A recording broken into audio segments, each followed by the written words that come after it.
Deep in the Appalachian Mountains, locals whisper about strange lights and voices echoing through the dark. If you're watching this after sunset, you've been warned. This is Appalachia, where the haunted never rest. Let's get into it. Keith! Get up here! Get away from him!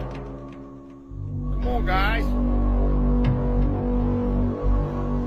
You okay?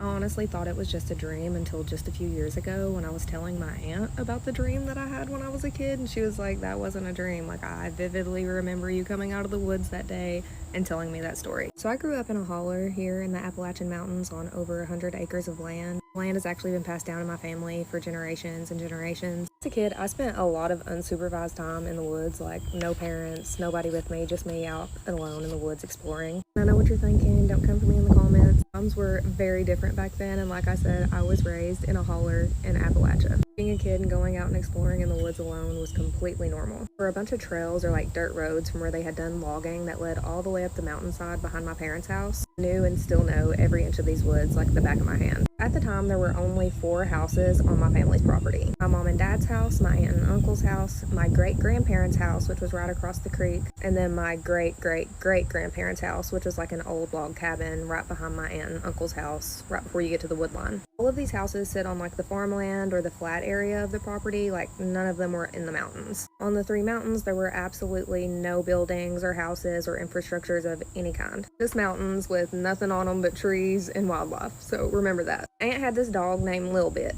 Lil Bit was very overweight and he was a beagle. He was known for roaming off into the woods and staying gone for days at a time, and nobody knew where he was going. I hate giving such a long intro, but I feel like I need to explain all of this before I get into the story so it'll make sense. So Lil Bit was just an old fat beagle hound. Try to find a picture to include of him here. Probably only like 9 or 10 years old at the time, maybe younger. Me being a curious kid, I decided I was going to work up a plan and I was going to follow a little bit into the woods and see where he was wandering off to for days at a time. So that's what I did. It was a beautiful fall day. I remember the leaves being like peak fall colors. A little bit took off into the woods up the log trail behind the old log cabin that my great-great-great-grandparents built. I followed behind him. We were walking for, I'd say, a good few hours. First, we were following the log roads, but after a while, a little bit took a turn and went off the log road. Like I said earlier, I knew this set of woods like the back of my hand, so I was comfortable following him off trail. We kept walking deeper into the woods into an area that I was familiar with, but for some reason this day it just seemed different. A little bit seemed like he was on a mission, like he knew exactly where he was going. So when all of a sudden we come up on this like clearing in the woods. There was a log cabin there that looked like what I would imagine my great-great-great-grandparents' cabin would have looked like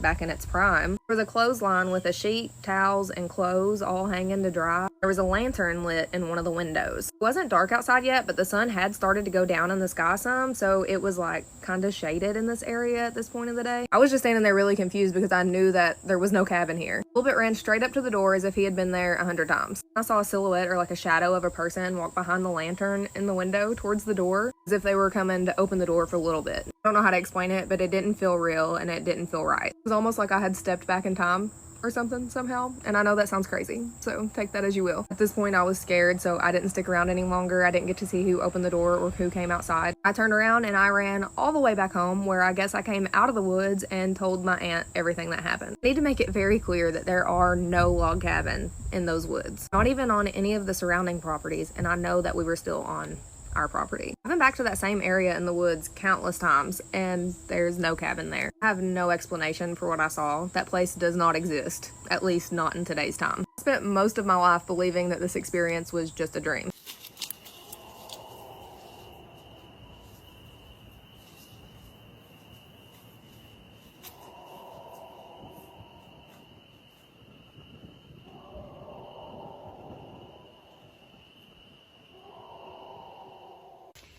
So this right here, that's a blaze. It's 2 inches by 6 inches. It's what we follow. They're everywhere. They may be on a bridge, they may be on a tree. They're usually Always on trees, but sometimes they're on the ground, on a rock, on a building, on a light post. That's what we follow. This morning, I didn't follow it. I wasn't paying attention. Hold on a second. Something's walking through the woods. I don't know what to do because I'm really scared I'm gonna pass out. But I see a road below me that I've been able to hear for a while. And I'm thinking about going to the road, but I also don't want to get off the trail in case I pass out. I don't want them to find me. I really don't feel ill, and I've been alone for a long time.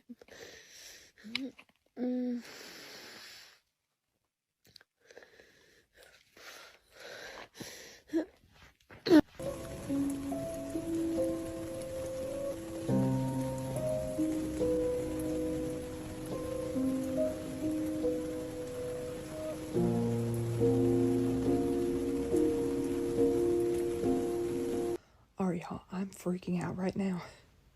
And I don't have an explanation for this, okay? And I don't freak out easily. Something weird is happening at our house.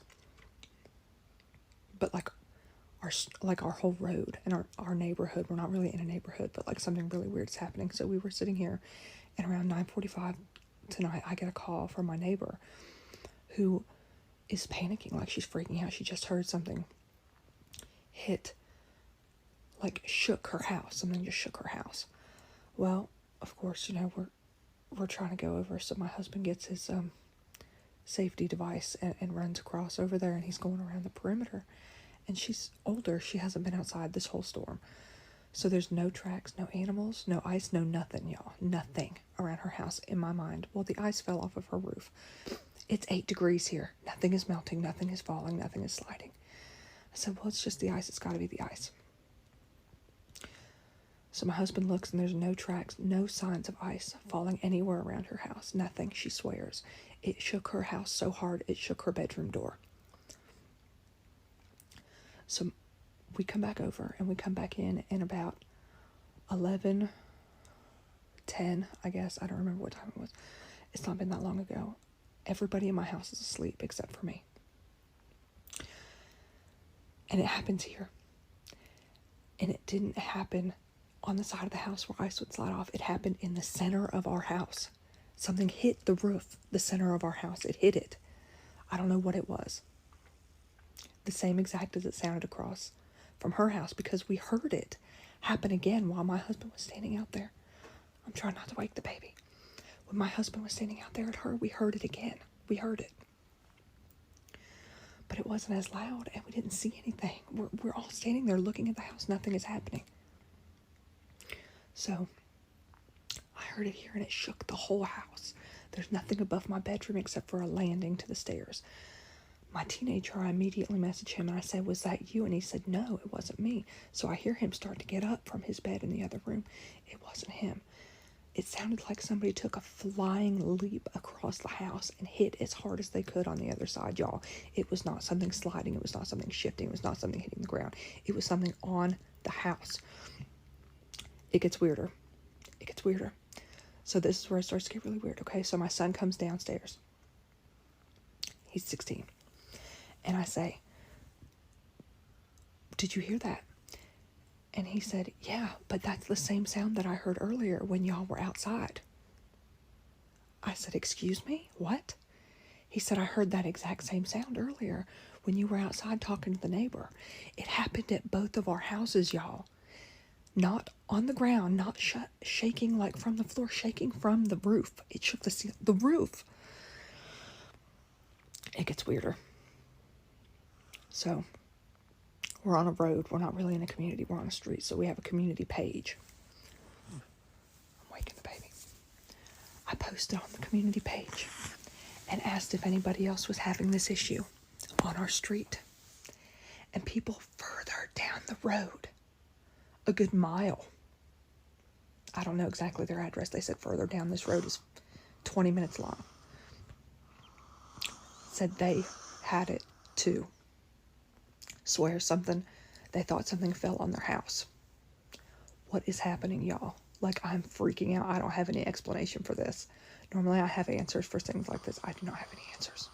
I forgot we're near the Appalachian Mountains, and I'm walking outside and it's really dark and I feel like something's watching me. So I'm trying to kind of speed walk back to my house. I don't even want to look up because I feel like I'm gonna stare at something I'm not supposed to be. So I'm just trying to stay in the light. You want to know why Appalachia is so creepy? You can't see what's in there, but what's in there can see you. And I can promise you there are things in there that are watching you. There are things in there watching me right now. If you walk beyond right there, that little spot there about 20, 30 feet away from me, and you got real quiet, you would hear things like whistles. You would hear things maybe like voices. The things that are out there are the things that people don't want to see when they close their curtains at night. In Appalachia, people fear things like the mimic, where you will walk out in a place like this and hear voices. Familiar voices, maybe like a loved one, a family member, or friend. There are things like the night deer. They look like a deer at first sight, but then they change into something else, which is like a shapeshifter, and they're out there too. My very close friend owns this house. Part of it was built pre-Civil War. I'm here often, and many times when I've been here, electronics just totally malfunction. Phones do weird stuff, remote controls, TVs, speakers, just all have a mind of their own. Sometimes when I've been here, she and I have heard voices. She chalks it up to the road kind of being close. So she kind of always explains the voices away. It's a passing car that you hear the voices coming from. She had to go out of town, and I will often look after her home and her dogs when she travels. So I'm here, I'm due to stay 2 nights. Night 1, I'm hanging out on the couch with the dogs watching TV, and I hear a voice. It's a lady's voice. I don't know what it said, but it was definitely coming from down the hall and around the corner. For sure was not coming from the road. There was also no car passing at that time. So I get up and I was going to go investigate. The dogs accompany me to the kitchen. And just as I walk into the kitchen through this doorway, there's a television sitting on this counter that I didn't even know was there. But the minute I walked through this door, boom, the TV turns on by itself. So at first I'm thinking, okay, maybe it's on a timer. I would later find out that is not the case.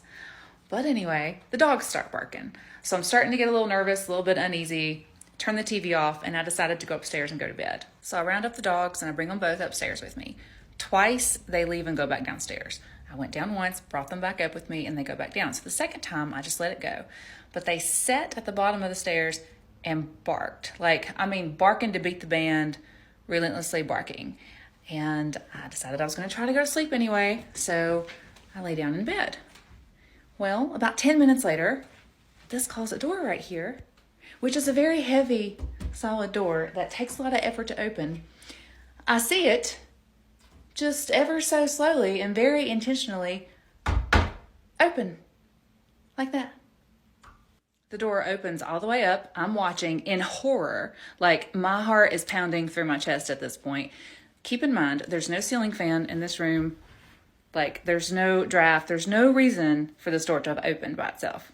So I jump out of bed, run to this bathroom, flip on the light, and proceeded to have a stare down with the closet for a few minutes to make sure that no creature was going to come climbing out of the closet to physically harm me. So once I felt safe, I gathered up my things and hightailed it downstairs.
If you've made it this far, maybe you're braver than most.